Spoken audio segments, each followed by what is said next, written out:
क्षमता होने के बावजूद कुछ लोग आदतों के लाभों के बारे में अचरज करते हैं। तर्क यह होता है कि आदतें मेरे जीवन को सुस्त कर देंगी।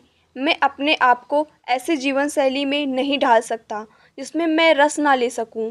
क्या इस तरह का रूटीन जीवन की जीवंतता और सहजता खत्म नहीं कर देता? मुश्किल से ऐसा होता हो। इस तरह के सवाल एक झूठा विभाजन खड़ा कर देते हैं। वे आपको सोचने पर मजबूर कर देते हैं कि आदतों को बनने और स्वच्छंद रहने में से किसी एक को चुनें। वास्तव में दोनों ही एक दूसरे के सहयोगी और पूरक हैं। आदतें कभी स्वतंत्रता में रुकावट नहीं डालती हैं, वे तो स्वतंत्रता का सृजन करती हैं। वास्तव में जिन लोगों की किसी तरह की आदतें नहीं होती हैं, उन लोगों के पास कम से कम स्वतंत्रता होती है।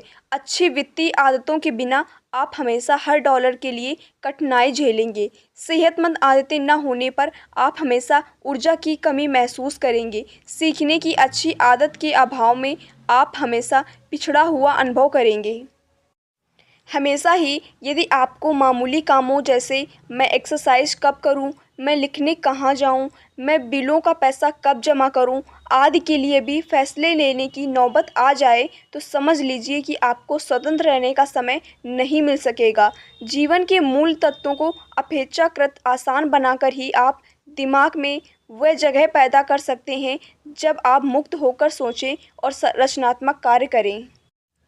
इसके विपरीत जब आपकी आदतें बनी हुई होती हैं और जीवन के मूल तत्व संभले और संपादित होते हैं, तब आपका दिमाग नई चुनौतियां और अगली समस्याओं के हल में महारत हासिल करने पर ध्यान देने के लिए स्वतंत्र होता है। वर्तमान में आदतों को बना लेने से भविष्य में आप वह अधिक से अधिक कर सकते हैं जो आप चाहते हैं। आदतें कैसे काम करती हैं, इसका विज्ञान। 4 आसान कदमों में आदत बनने की प्रक्रिया को बांट सकते हैं: संकेत, ललक, प्रतिसाद और पुरस्कार। इसे इन बुनियादी भागों में बांट देने से समझ में आ जाता है कि आदत क्या है, जिससे वह कार्य करती हैं और उसे सुधारें कैसे। ये 4 चरण ही हर आदत के मेरुदंड होते हैं और आपका दिमाग इन्हीं चरणों में इसी क्रम में हर समय काम करता है। पहले संकेत होता है, ये आपके मस्तिष्क को चालू करता है ताकि वह एक व्यवहार करे। कुछ सूचनाओं के अंश होते हैं जो प्रतिफल का अनुमान दे देते हैं। हमारे पूर्वज प्रागैतिहासिक अवधि में संकेतों पर ध्यान देते थे जो उन्हें खाने, पानी और मैथुन की स्थिति का भान कराते थे। आज हम अपना अधिक से अधिक समय उन संकेतों को समझने में लगाते हैं जो दूसरे स्तर के पुरस्कारों जैसे धन और प्रसिद्धि, शक्ति और हैसियत, प्रशंसा और स्वीकृति, प्रेम और मित्रता तथा निजी संतुष्टि का भान कराते हैं। ये सही है कि ये काम अप्रत्यक्ष रूप से हमारे अस्तित्व के अवसरों और प्रजनन को सुधारते हैं। जो भी हम करते हैं, ये उसके पीछे का गहन उद्देश्य होता है। आपका दिमाग सतत रूप से आपके भीतरी और बाहरी वातावरण का विश्लेषण करके ये संकेत देता है कि आपके लिए कुछ फ़ायदा या पुरस्कार कहाँ है, क्योंकि संकेत इस बात का पहली बार भान कराता है कि आप पुरस्कार के नज़दीक हैं, जो स्वाभाविक रूप से ललक बढ़ाता है। ललक दूसरा चरण है और ये हर आदत के पीछे की प्रेरक शक्ति है। प्रेरणा या इच्छा के बिना या बदलाव की किसी ललक के बिना काम करने का कोई कारण नहीं होता। जो भी ललक है, ये आपकी आदत नहीं बल्कि स्थिति में बदलाव है जो इसके फलस्वरूप होता है। आप में सिगरेट पीने की ललक नहीं होती, बल्कि उससे जो राहत मिलती है उसकी इच्छा आपको होती है। दांत साफ करने से आप प्रेरित नहीं होते, बल्कि मुंह साफ होने के एहसास से होते हैं। आप टीवी चालू करना नहीं चाहते, बल्कि आप मनोरंजन चाहते हैं। हर ललक इच्छा से संबंधित होती है जो आपके भीतर की स्थिति को बदलना चाहती है। ये एक अहम बिंदु है जिस पर हम बाद में विस्तार से चर्चा करेंगे। ललक हर व्यक्ति में अलग अलग होती है। सिद्धांततः कोई भी सूचना आपकी ललक बढ़ा देती है, लेकिन व्यवहार में लोग एक तरह के संकेतों से प्रेरित नहीं होते हैं।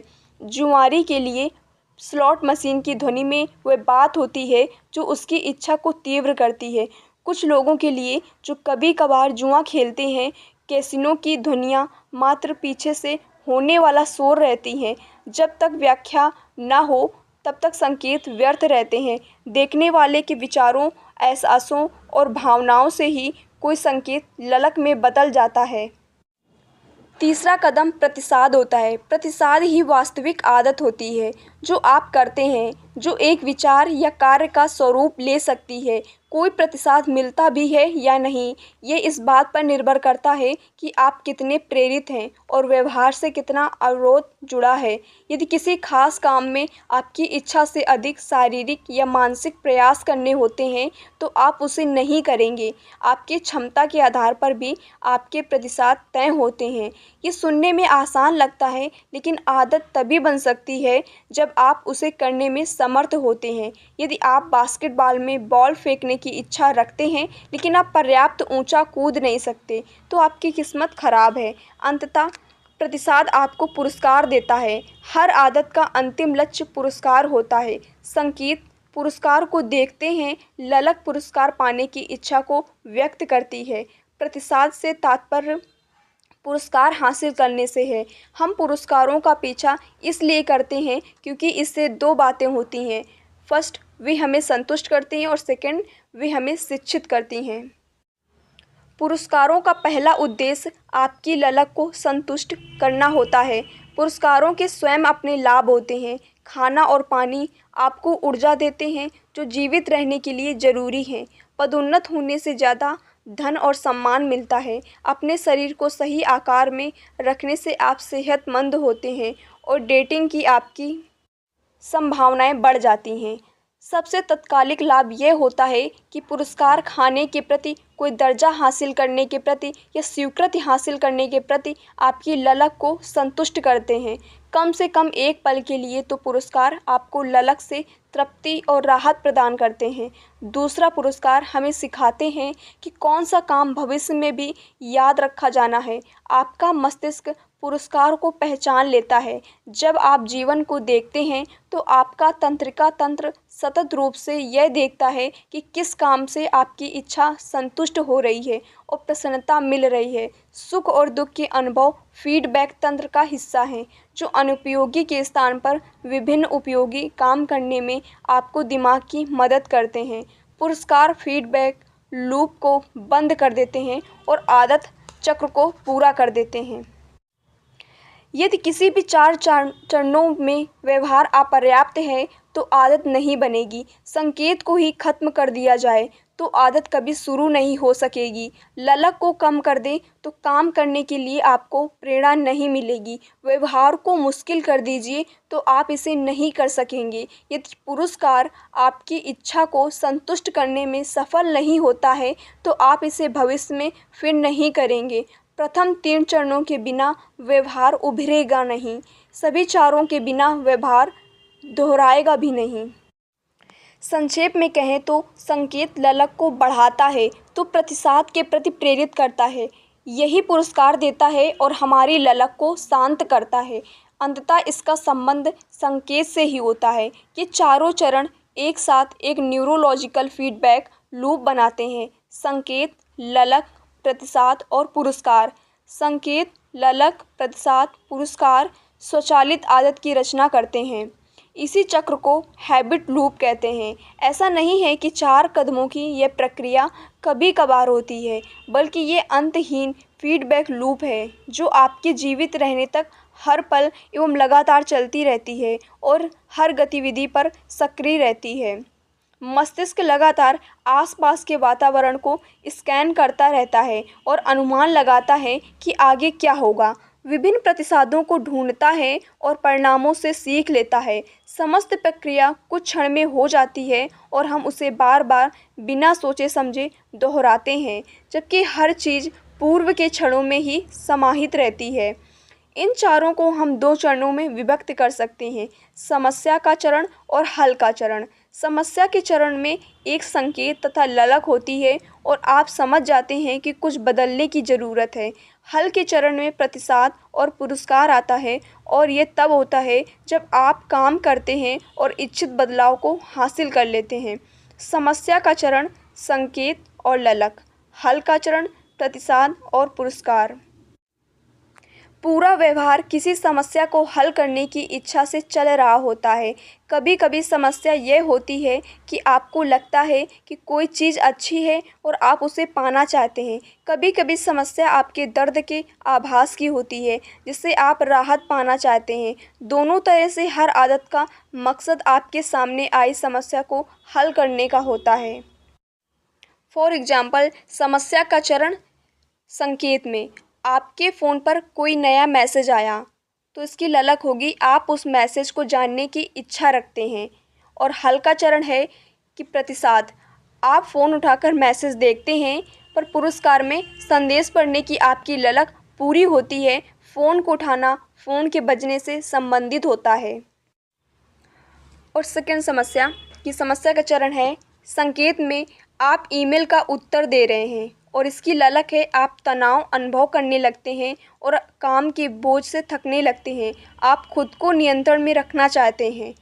और इसका हल का चरण है प्रतिसाद में आप नाखून कुतरने लगते हैं और इसका पुरस्कार है तनाव कम करने की आपकी ललक संतुष्ट होती है। नाखून कुतरना ईमेल के जवाब से संबंध रखता है।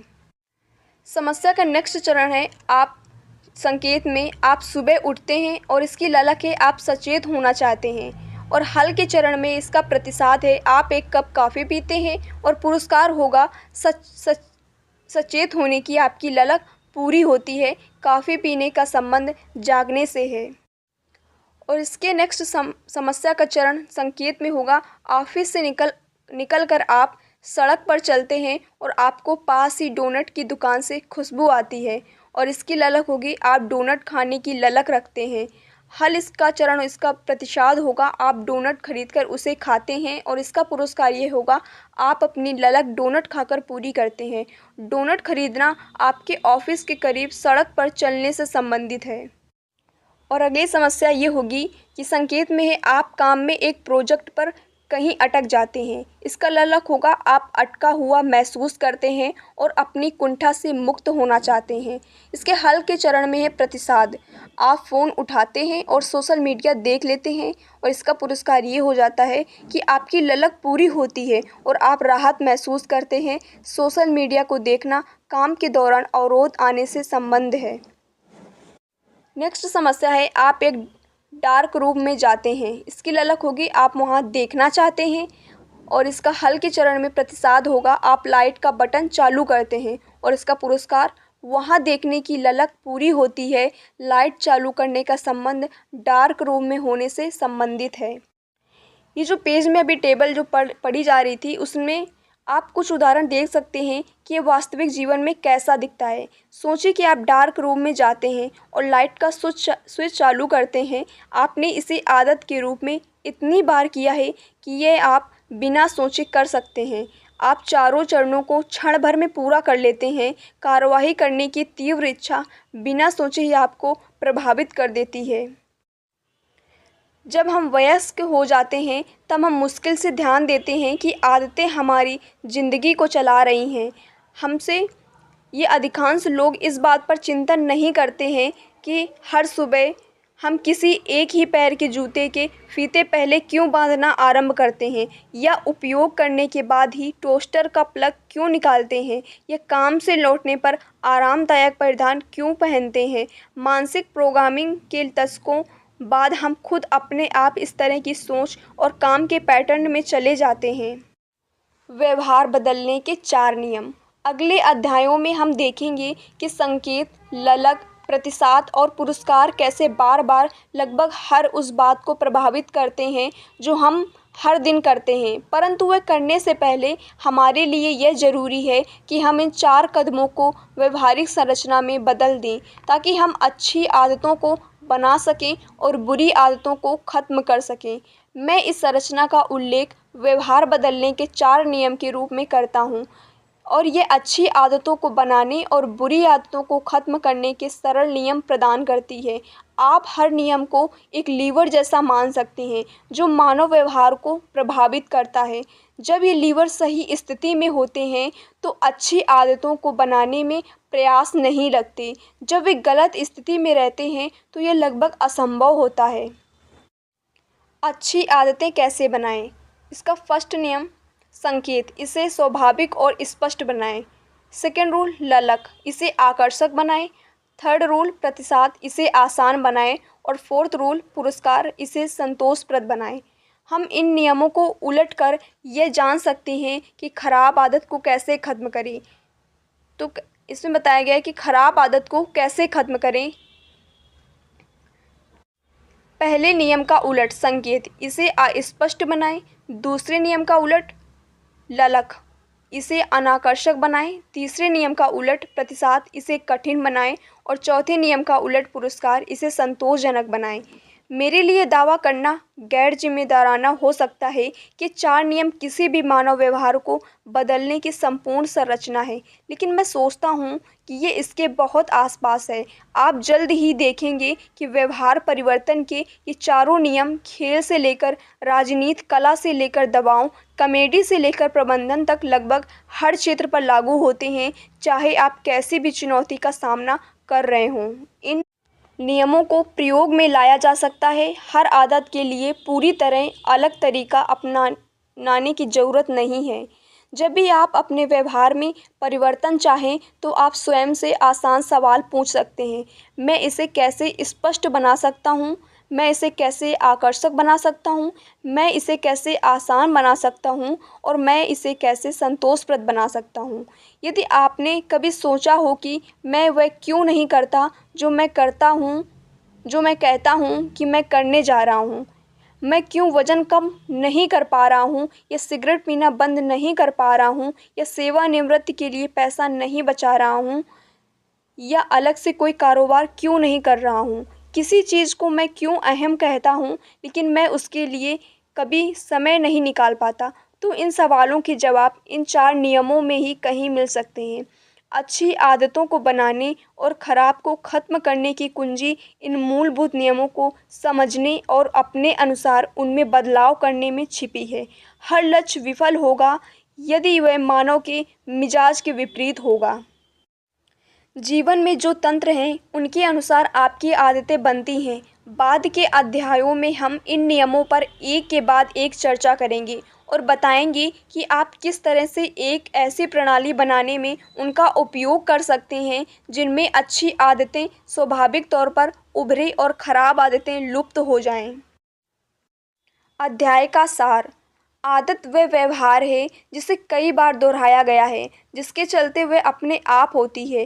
आदतों का मूल उद्देश्य जीवन की समस्याओं को हल करना होता है, जिसमें कम से कम ऊर्जा और प्रयास करने पड़ें। किसी भी आदत को फीडबैक लूप में बांटा जा सकता है, जिसमें 4 कदम होते हैं: संकेत, ललक, प्रतिसाद और पुरस्कार। व्यवहार बदलने के 4 नियम सरल नियम हैं जिन्हें हम अच्छी आदतों को बनाने के लिए उपयोग कर सकते हैं। उनमें ये है: इसे स्पष्ट बनाएं, इसे आकर्षक बनाएं, इसे आसान बनाएं और इसे संतोषप्रद बनाएं। पहला नियम, इसे स्पष्ट बनाएं। चैप्टर 4, वह व्यक्ति जो सही नहीं दिखता था। मनोवैज्ञानिक गैरी क्लेन ने एक बार मुझे एक कहानी बताई। ये कहानी एक महिला की थी जो पारिवारिक आयोजन में शामिल हुई थी। उसने कई वर्ष तक पैरामेडिकल स्टाफ में काम किया था। उस आयोजन में उसने अपने ससुर को देखा और बेहद चिंतित हो गई। महिला ने कहा, आप मुझे ठीक नहीं दिख रहे हैं। उसके ससुर पूरी तरह अच्छा अनुभव कर रहे थे। उन्होंने परिहास में उत्तर दिया, अच्छा, मुझे भी आप ठीक नहीं लग रही हैं। लेकिन महिला ने जोर देकर कहा, नहीं, आपको अभी अस्पताल जाने की ज़रूरत है। कुछ ही घंटे बाद उस व्यक्ति की ज़िंदगी बचाने के लिए सर्जरी हो रही थी। जांच में पता चला था कि उस व्यक्ति की एक बड़ी धमनी में ब्लॉकेज था और उन्हें तत्काल दिल का दौरा पड़ने का खतरा था। अपनी पुत्रवधू के सहज ज्ञान के बिना उनकी मृत्यु भी हो सकती थी। पैरामेडिकल स्टाफ में रही उस महिला ने क्या देखा, कैसे उसे समझ में आया कि उनका स्वास्थ्य गड़बड़ है और दिल का दौरा पड़ने वाला है। जब प्रमुख धमनियां अवरुद्ध हो जाती हैं तब शरीर त्वचा की सतह के निकट गौण भागों से दूर महत्वपूर्ण अंगों को रक्त भेजने पर फोकस करता है। इसका परिणाम यह होता है कि चेहरे पर रक्त के संचार का पैटर्न बदल जाता है।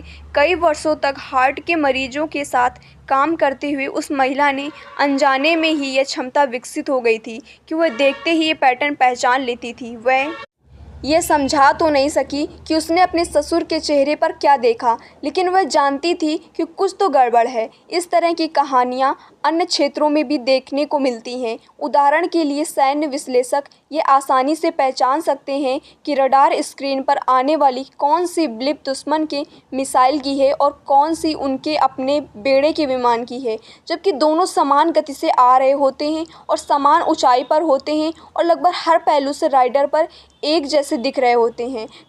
खाड़ी युद्ध के दौरान लेफ्टिनेंट कमांडर माइकल रिले ने एक मिसाइल को नष्ट करने का आदेश देकर पूरे बेड़े को बचा लिया था, जबकि यह रडार पर उनके अपने विमान जैसा ही दिखाई दे रहा था। उन्होंने उचित फैसला लिया था, लेकिन उनके आला अफसर भी ये नहीं समझा सके कि उन्होंने ये कैसे कर दिखाया था। म्यूजियम के क्यूरेटर इस बात के लिए जाने जाते हैं कि वे आसानी से किसी प्रामाणिक कलाकृति और चतुराई से तैयार की गई नकली वस्तु में अंतर बता देते हैं। यद्यपि वे सटीक रूप से ये नहीं बता सकते कि किस जानकारी से वे ऐसा करते हैं। अनुभवी रेडियोलॉजिस्ट मस्तिष्क का स्कैन होने पर पहले ही बता देते हैं कि किस ओर स्ट्रोक हो सकता है, जबकि आप प्रशिक्षित रेडियोलॉजिस्ट को ये चिन्ह नज़र भी नहीं आते। मैंने ये भी सुन रखा है कि कुछ हेयर ड्रेसर बालों को छूकर बता देते हैं कि उनके पास आई महिला गर्भवती है या नहीं। मानव का दिमाग अनुमान लगाने वाली मशीन जैसा होता है। ये सतत रूप से आपके आसपास के वातावरण में आने वाली जानकारियों को ग्रहण करता रहता है और उनका विश्लेषण करता रहता है। जैसे पैरामेडिकल स्टॉप में रही उस महिला ने चेहरे से दिल के दौरे का अनुमान लगा लिया था, या सैन्य विश्लेषक ने रडार पर मिसाइल होने की घोषणा कर दी, वैसे ही आपका मस्तिष्क महत्वपूर्ण बातों को संज्ञान में लेना शुरू कर देता है। विवरण की छँटाई करके प्रासंगिक संकेतों को रेखांकित करता है और भविष्य में इस्तेमाल के लिए सूचना का संकलन करता है। पर्याप्त अभ्यास से आप संकेतों के आधार पर किन्हीं परिणामों की भविष्यवाणी कर सकते हैं, भले ही आपने इस पर सजगता से विचार ना किया हो। आपका दिमाग स्वतः ही अनुभव से सीखे पाठों की कूट रचना तैयार कर लेता है। हम हमेशा समझ नहीं सकते कि हम क्या सीख रहे हैं, लेकिन सीखना लगातार चलता रहता है और किसी एक स्थिति में प्रासंगिक संकेतों को समझ लेने की आपकी क्षमता भी आपकी हर आदत का आधार होती है। हम इस बात को कम करके आंकते हैं कि हमारा दिमाग और हमारी देह बिना सोचे कितना कुछ कर सकती है। आपको बालों से बढ़ जाने के लिए नहीं कहना पड़ता, दिल को पंप करने के लिए नहीं कहना होता, फेफड़ों को सांस लेने के लिए नहीं कहना होता और ना ही पेट को पचाने के लिए कहना होता है। फिर भी आपका शरीर ये सब आसानी से ऑटो पायलट मोड में करता है। आप अपने सचेत शरीर से कहीं अधिक हैं। भूख लगने के बारे में सोचें। आपको कैसे पता चलता है कि आपको भूख लग रही है? ये ज़रूरी नहीं है कि आपको कुकीज़ देकर ही समझ में आए कि आपके खाने का समय हो चुका है। भोजन की इच्छा और भूख बिना सजगता के चलते रहते हैं। आपकी देह में कई तरह के फीडबैक लूप्स होते हैं जो आपको उस समय सजग करते हैं। जब फिर से खाने का समय होता है, ये उस सब पर भी नज़र रखते हैं जो आपके आसपास और भीतर चलता रहता है। शरीर में हार्मोन और रसायन के चलते ललक पैदा हो सकती है। अचानक भूख लगने लगती है, जबकि आपको पक्का नहीं होता कि क्या हुआ था। हमारी आदतों का यह सबसे अधिक चकित करने वाला नज़रिया है। किसी आदत के संकेत के लिए सजग होने की ज़रूरत नहीं होती है। आप कोई अवसर समझ लेते हैं और बिना सजगता से देखे इसके लिए काम करने लगते हैं। इससे उपयोगी आदतें बनती हैं। इसी कारण ये खतरनाक भी हो जाती हैं। जैसे ही आदतें बनती हैं, आप स्वचालित और अचेतन दिमाग के निर्देशन में काम करने लगते हैं। आपको इस बात का एहसास होने से पहले ही कि क्या हो रहा है, आप पुराने पैटर्न में ढल जाते हैं। जब तक आपको कोई बताता नहीं, तब तक आपको पता ही नहीं चलता कि जब भी आप हंसते हैं, आप अपना हाथ मुंह पर रख लेते हैं। कोई प्रश्न पूछने से पहले आप क्षमा मांगते हैं, या फिर आपकी आदत दूसरों के वाक्यों को पूरा करने की बन गई है। आप जितना अधिक इन पैटर्न का दोहराव करते हैं, उतना ही आपको समझ में नहीं आ पाता कि आप क्या कर रहे हैं और क्यों कर रहे हैं। एक बार मैंने सुना कि एक रिटेल क्लर्क इस बात के लिए निर्देशित था कि जब ग्राहक कार्ड का बैलेंस पूरा कर ले तो उसका खाली गिफ्ट कार्ड काट दिया जाए। एक दिन क्लर्क ने लाइन में उन कुछ ग्राहकों को शेष बची नकदी दी जिन्होंने गिफ्ट कार्ड से खरीदारी की थी। जब अगला व्यक्ति आया तो क्लर्क ने ग्राहक का वास्तविक क्रेडिट कार्ड स्वाइप किया, एक कैंची उठाई और पूरा कार्ड ऑटो पायलट मोड में काट दिया। ग्राहक चौंका, उसके पहले कार्ड कट चुका था और क्लर्क को समझ में आया कि क्या हो गया है। मैंने अपनी रिसर्च में एक महिला को देखा जो कभी प्री स्कूल टीचर रह चुकी थी और बाद में वह कारपोरेट की नौकरी में आ गई। उसकी पुरानी आदत छूटी नहीं। वह वयस्कों के साथ काम करने लगी थी, लेकिन फिर भी साथ काम करने वाले बाथरूम जाते तो उनसे पूछ लेती थी कि क्या आपने हाथ धोए। मुझे एक आदमी की कहानी पता चली। उसके कई वर्ष लाइफ गार्ड के रूप में निकले थे और जब भी वह किसी बच्चे को दौड़ता हुआ देखता था वह चिल्लाता, पैदल चलो। कुछ समय में जो संकेत आपकी आदतों को बढ़ाते हैं वे इतने सहज हो जाते हैं कि दिखते ही नहीं हैं। किचन के काउंटर पर ट्रीट, पलंग के करीब रिमोट कंट्रोल, जेब में फ़ोन, इन संकेतों के प्रति हमारे प्रतिसाद इतनी गहराई से रच जाते हैं कि ऐसे लगने लगता है कि भीतर से कोई काम करा रहा है। इस कारण हमें व्यवहार में बदलाव की प्रक्रिया सजगता से शुरू करनी चाहिए। प्रभावी तरीके से नई आदतें बनाने से पहले हमें वर्तमान आदतों का प्रबंधन सीखना चाहिए। ये सुनने की बजाय करना ज़्यादा चुनौतीपूर्ण हो सकता है, क्योंकि एक बार आदत ने जीवन में जड़ बना ली तो यह ज़्यादातर मामलों में अचेतन और स्वचालित हो जाती हैं। यदि कोई आदत बिना दिमाग लगाए हो रही है तो आप उसे सुधारने की उम्मीद नहीं कर सकते। मनोवैज्ञानिक कार्ल युंग ने कहा था, जब तक आप अचेतन को चेतन नहीं बनाते हैं तब तक यह जीवन को निर्देशित करेगा और आप उसे भाग्य कहने लगेंगे। आदतों का स्कोर कार्ड। जापानी रेलवे सिस्टम को दुनिया के सर्वश्रेष्ठ सिस्टमों में शुमार किया जाता है। यदि आप टोक्यो में कहीं ट्रेन से जा रहे हैं तो आप कंडक्टरों में एक विशेष आदत देखेंगे। जैसे हर ऑपरेटर ट्रेन चलाता है, वे एक रीत के तहत आगे बढ़ते हैं। इसमें विभिन्न चीज़ों को देखकर कमांड बोले जाते हैं। जब ट्रेन सिग्नल के पास पहुंचती है तो ऑपरेटर उसके बारे में बताता है और कहता है, सिग्नल हरा है। जब भी ट्रेन स्टेशन से बाहर निकलती है या फिर स्टेशन पर आती है तो वह ऑपरेटर स्पीडोमीटर की ओर देखकर एकदम सटीक स्पीड बताता है। जब जाने का समय होता है तो ऑपरेटर टाइम टेबल की ओर देखकर टाइम बता देता है। प्लेटफॉर्म पर सभी कर्मचारी इसी प्रकार से व्यवहार करते हैं। प्रत्येक ट्रेन के छूटने से पहले स्टाफ के लोग प्लेटफॉर्म के किनारों को देखकर कहते हैं, सब कुछ ठीक है। हर बारीक सूचना की पहचान की जाती है, उसकी तरफ इशारा किया जाता है और उसका नाम जोर से बोला जाता है। इस प्रक्रिया को पॉइंटिंग एंड कॉलिंग कहते हैं। ये सुरक्षा तंत्र है जो गलतियां कम करता है। यह मूर्खतापूर्ण लगता है, लेकिन ये बहुत अच्छे तरह से काम करता है। पॉइंटिंग एंड कॉलिंग से गलतियां 85% और दुर्घटनाएं 30% कम हो चुकी हैं। न्यूयॉर्क सिटी के MTA सबवे सिस्टम ने इसका संशोधित रूप अपनाया। ये पॉइंट ओनली है और इसके क्रियान्वयन के 2 वर्ष में गलतियों से होने वाली सबवे की दुर्घटनाएं 57% कम हो चुकी हैं। पॉइंटिंग एंड कॉलिंग बहुत प्रभावशाली है क्योंकि यह सजग होने का स्तर अचेतन आदत से ज़्यादा चेतना के स्तर तक बढ़ा देता है, क्योंकि ट्रेन ऑपरेटर अपनी आँखों, हाथों, मुँह और कानों का उपयोग करता है। कुछ भी गलत होने से पहले वह समस्या को बता देता है।